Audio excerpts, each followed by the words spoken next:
It was an unusually warm morning for early spring. The sun had already risen high enough to bathe the garden in soft gold, touching every petal and leaf with gentle light. The low hum of bees and the delicate rustle of new blossoms carried a peace I had grown to depend on. For years, this small garden had been my refuge, a place where silence didn't wound as deeply, and the sharpness of grief slowly faded into something almost tender. That morning, as I knelt beside the roses, I felt it, a presence behind me. Subtle, hesitant, yet unmistakable. My breath caught as I turned.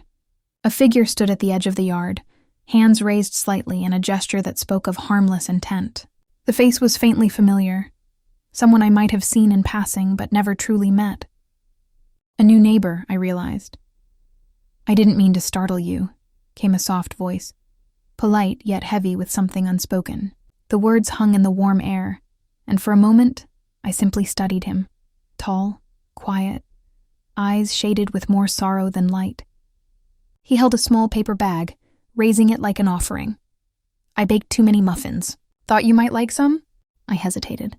It had been years since anyone had dared to step across the quiet boundaries of my solitude, yet something about him felt different, sincere, almost delicate in his own broken way. Finally, I nodded. Minutes later, we sat across from each other on the patio, the garden watching silently as two separate lives unexpectedly intertwined. The muffins were blueberry, my favorite, though I didn't mention it. Conversation came naturally. We talked about books, small-town oddities, gardens, the heaviness of city life, and why some souls choose to leave it behind. For hours, words and laughter gently stitched themselves across a table that hadn't known warmth in a long, long time. Far too long. The emptiness had lingered. But what began as shared mourning slowly grew into something more. He would arrive in the mornings with coffee, and I would answer with fresh scones. Bit by bit, his story unfolded. A marriage falling apart. A man searching for a new beginning. I understood all too well. The silence inside an empty house can be its own kind of cruelty. One morning, he appeared again, cradling a small clay pot in his hands. Inside it was a young sunflower, its face turned eagerly toward the light. "For your garden," he said softly. I planted it while he knelt beside me, and we spoke about patience, how growth happens quietly, beneath the surface, how life mirrors the slow work of roots. Something shifted within me that day. Not love, not desire, something gentler. A companionship, the quiet comfort of simply not being alone. Rain arrived one weekend, steady and unyielding. Gardening was impossible, yet he came anyway, 2 steaming bowls of chili in hand, a blanket resting over his arm. That night, we sat beside the fire, and the walls between us began to fall. For the first time, I spoke of the one I had lost, of the silence that followed, of grief that never really leaves. He spoke of betrayal, of love that fractured and left questions behind. There were tears, but also laughter, light and warm, like sunlight breaking through the clouds. The rain outside no longer felt cold. Days blurred into weeks. We painted the shed together, both of us splattered in color and laughter, like children at play. We wandered through the farmer's market, choosing herbs with the unspoken understanding that comes from shared healing. Life began to feel softer, less jagged at the edges. Then came the afternoon when even the air seemed heavy.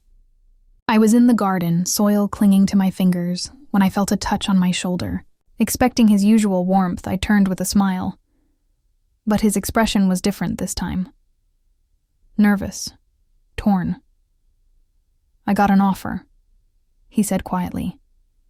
"A good job in the city." My heart stilled. He wasn't leaving yet. But the possibility hung between us like a storm about to break. "I haven't decided," he added quickly. "I wanted to talk to you first." We sat there in silence, the garden seeming to hold its breath with us. Finally, I said what I thought was right. "If it's best for you, you should go." But even as the words left my lips, I wasn't sure I believed them. His presence had become a rhythm woven into my days, a quiet balm I hadn't known I needed. He searched my eyes.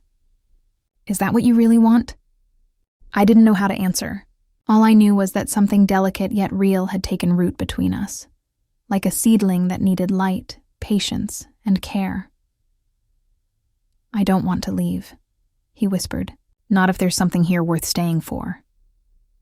In that moment, the air shifted, gentle but certain. I spoke the truth, soft but steady. "I don't know what this is," I said, "but it's good. It's something that matters." He exhaled, the tension slipping from his shoulders, and nodded. "Then maybe I'll stay. Not for the job. For this." From then on, life moved quietly forward. Birthdays came with thoughtful, simple gifts. A handmade birdhouse placed by the lilac bush. Laughter shared over modest meals. Long afternoons spent among the flowers. Months later, the sunflower he had given me stood tall and golden, stronger than I ever expected. We stood side by side, watching it sway in the soft breeze. "Sometimes," I said quietly, "things grow better when they're not forced." He reached for my hand, and together we let the silence wrap around us. Not empty this time, but full. And in that tender stillness, I understood. Second chances don't arrive with fanfare or promises. They bloom quietly, in shared grief, in unexpected kindness, and in the steadfast presence of someone willing to walk beside you long after you believed the path was meant to be walked alone.